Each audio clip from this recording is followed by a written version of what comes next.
Good to go. Just in case it is time. Hi, I'm Kathryn Sullivan. I write young adult fantasy. I'm going to be reading a short story from Agents, Adepts, and Apprentices. And I'm going to be reading from my Kindle because I'm nearsighted.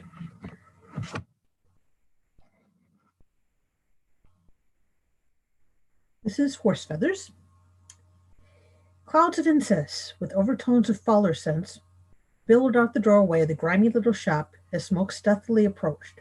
The circled eye on the sign above the door seemed to stare straight through her, but Smoke was not deterred by that omen.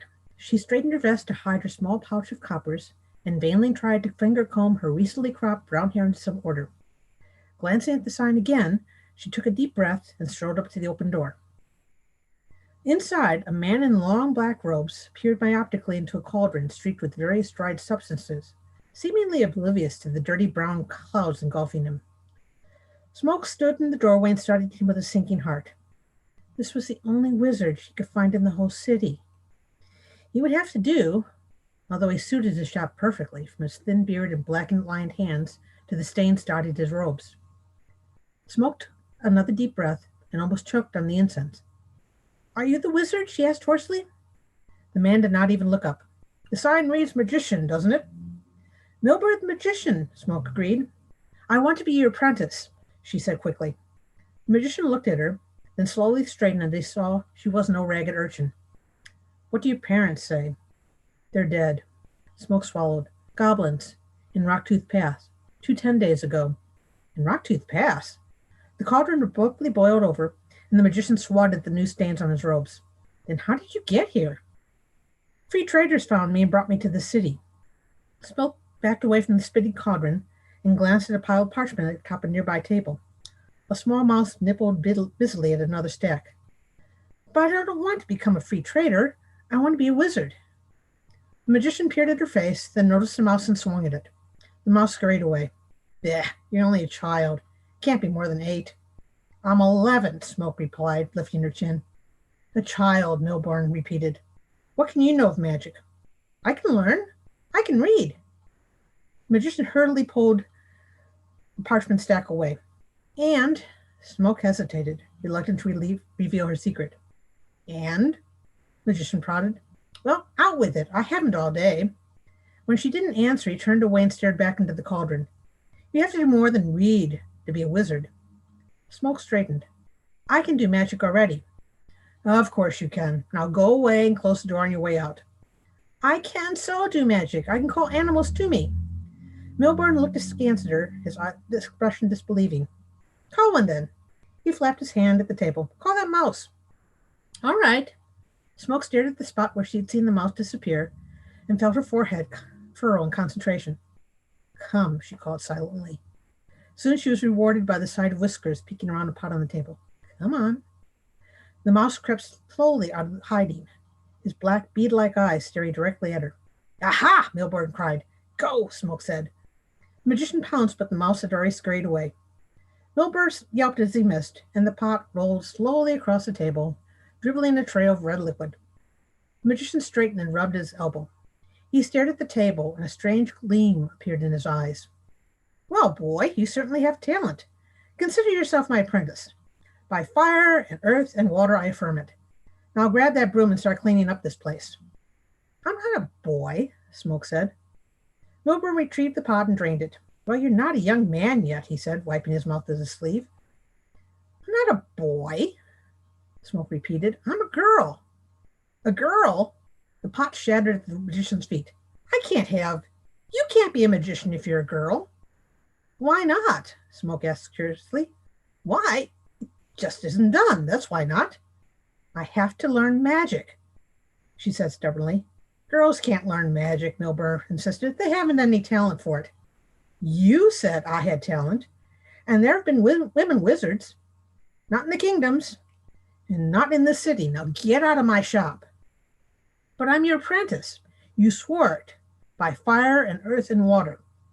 A sudden pop came from the mixture on the fire, and the magician started. He uneasily eyed the flames now crawling up the sides of the cauldron and backed a step away from both it and Smoke. So I definitely did. He glanced wildly about the room, and his gaze fell upon the stack of parchment beside him. Oh, yes, an oath is an oath. Milburn looked back at her with a sudden gleam of interest. I have a very important project for you, apprentice. One that only you, with your magic, can complete. Then I am your apprentice? Smoke asked. Yes, of course. Didn't I swear to it? I was fortunate indeed that you came to help me. What is your name? The free traders called me Smoke. Smoke, yes. I am fortunate indeed. Many years have I tried to complete the spell, tried and failed because I was lacking one important ingredient, one that only you with your magic can obtain. So, apprentice, I want you to seek out and bring to me the feather of a horse. Smoke looked at him. There's no such things as horses. That's just a legend. Milburn lifted the sheet of parchment off the table. But that is what the spell requires. You can read it for yourself. Smoke reached for the sheet, and Milburn turned and gestured, parchment in hand, at the small jars scattered about the room. You call these only legends?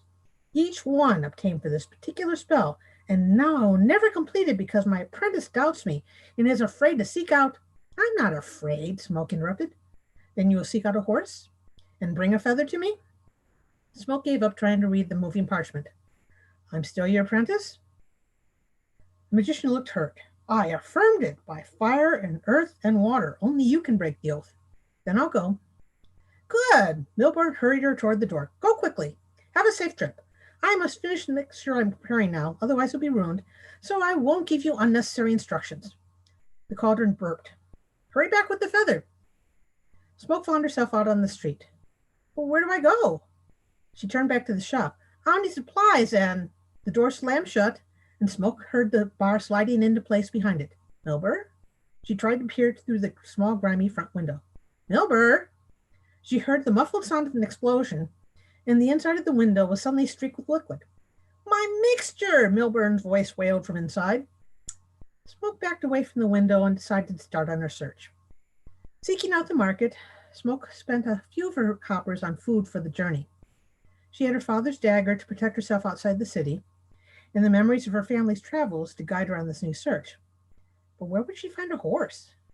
There were four-footed beings similar to horses that ran wild on the wide stretches of plains between the 8 human kingdoms, but they resembled the horses of legend as much as a wheelson of the free traders resembled the dull-brained ox the kingdom dwellers used as beasts of burden.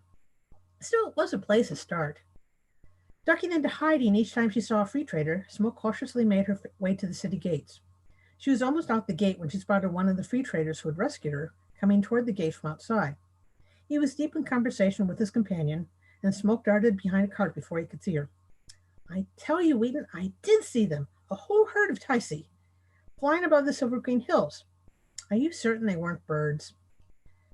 Birds that resemble the 4-footed plains runners, with big white wings that stretch the height of 2 grown men, or longer? The tongue of a traitor. Ticey, you almost make me believe it.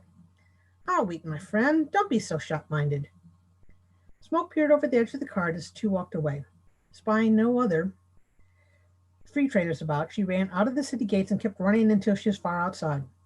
When she thought she was far enough from the city to be safe from well-meaning adults, she slowed to a walk and thought over the trader's words. She'd never heard of Ticey, but if they resembled runners and had wings, maybe they were what she was looking for. Smoke didn't know if runners had feathers, but she reasoned anything with wings should have. She glanced up at the sun, then set off in the proper direction. She knew the way to the Silver Green Hills. Rocktooth Pass was among those hills. A few days later, Smoke lay flat on the silver-edged grass that gave the Silver Green Hills their name, and studied the blue-white being grazing not far from her. A Ticey. The creature was so beautiful, Smoke could not believe she was actually seeing it.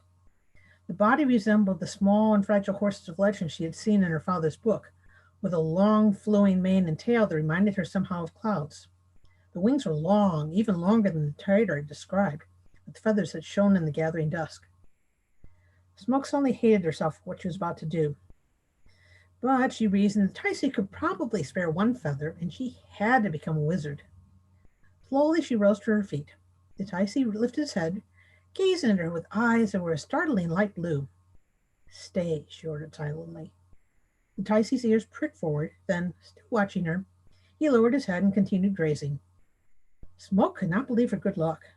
She walked forward slowly and calmly, repeating her command over and over. Ticey stayed. Closer and closer Smoke advanced. Then suddenly she couldn't move another step. A curious dullness invaded her mind, along with an acute reluctance to continue any further. Smoke backed up and looked at the winged being. The Ticey tossed his head and nickered cheerfully at her. Smoke advanced once more, determined to reach him this time. But this time the reluctance was stronger. Smoke gritted her teeth and tried again. And again. Finally, she settled on the long, sweet-smelling grass and studied the Ticey. There was nothing she could see that prevented her from walking right up to it, but she couldn't get any closer than 20 paces to him. The Ticey was looking very amused. Smoke smiled ruefully. I must have looked very foolish, she said to the Ticey. There's a protective spell about you, isn't it? The Ticey's mane rippled blue-silvery as he nodded his head. Smoke sat up straight. You aren't a captive, are you? Ticey shook his head. Then why a spell? Feathers rustled as the Ticey started to raise his wings, and Smoke saw the answer to the question. The left wing hung limp and useless. Oh, you poor thing, she exclaimed. I could help. I broke my arm once and Father had to splint it. I'll go get some sticks and... Ticey shook his head and flickered softly. He stamped one hoof firmly on the ground and looked encouragingly at her. Stay here? Smoke asked. Ticey nodded. He swung his head toward his chest and then stamped his hoof again. You're supposed to stay here? Oh, I understand. Someone will be back to help you, and that someone put the spell around you to protect you until he returns? The Ticey nodded, and his mane swung down to cover one eye. Smoke admired the sheer beauty of the being, sighed softly. I wish we could talk together rather than just me doing all the talking. She rummaged in her depleted carry pouch. I found some tart apples a while ago. Would you like one? The Ticey's front hooves danced a bit, and Smoke took that to mean assent. She started to climb to her feet, and the being backed up. Smoke sat back down. Oh, that's right. I forgot. She looked from the apple in her hand to the Ticey, then gave up and rolled it toward the being. The apple rolled unhindered, almost to his hooves, and the Ticey gobbled it greedily. He looked wistfully at the one Smoke was slowly munching, and she laughed and rolled the last one in her pouch toward him. The Ticey wasn't satisfied until he had eaten the core of her apple as well. By then it had become so dark, Smoke could only see the Ticey's shining wings above her. She lay back in the grass and studied the winged being against the twinkling stars, responding to his whickers with questions and comments of her own. But deep in her mind was the growing question of her apprenticeship to the wizard. The dream woke Smoke a short time later, a dream that was part memory and part warning. She awoke from the midst of the goblin attack on her family and knew before her eyes were fully open that goblins were nearby. For a moment she did not know where she was. Then she saw the faint gleam of the Ticey's wings not far away and remembered.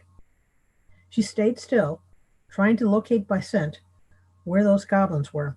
She could hear low murmurs in the goblin's coarse tongue and tried to count the speakers. There seemed to be only two, and they were between her and the dozing Ticey. Smoke slowly drew her father's dagger out of his sheath, thankful the goblin's night vision was as poor as her own.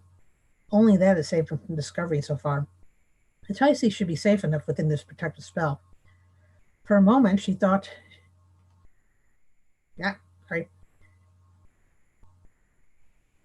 She thought it might be fun to watch the goblin's reaction to it. One goblin rose to its full height. There was something long in his hand, and as it raised the object to its shoulder, Smoke's heart froze. They had spears. Smoke gathered herself to run, but knew she could never cross a distance to the goblin in time to throw off its aim. Ticey, look out! She yelled. The Ticey started awake just as the goblin threw its spear. The weapon buried itself harmlessly in the earth as Ticey dodged, then charged forward with a scream of anger. The goblin's answering exclamations sounded frightened. And I think it's coming up close enough. I don't see any questions. If anybody's interested, I'll be reading another story with Smoke later on at the Broad Universe reading tomorrow. And this was Horse Feathers in Agents of Depths. I'll get this title over here. Agents of Depths and Apprentices, which it's at my website, KathrynSullivan.com. It's also in the dealer's room at the Zumaya dealer.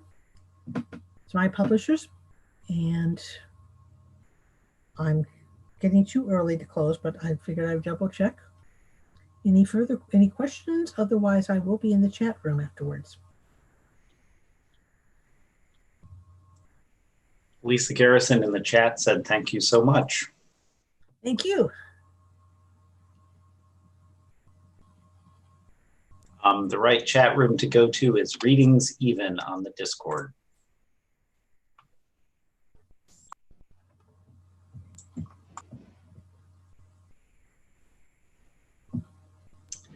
And I will go ahead and end the meeting shortly. Okay. Thank you to whoever attended.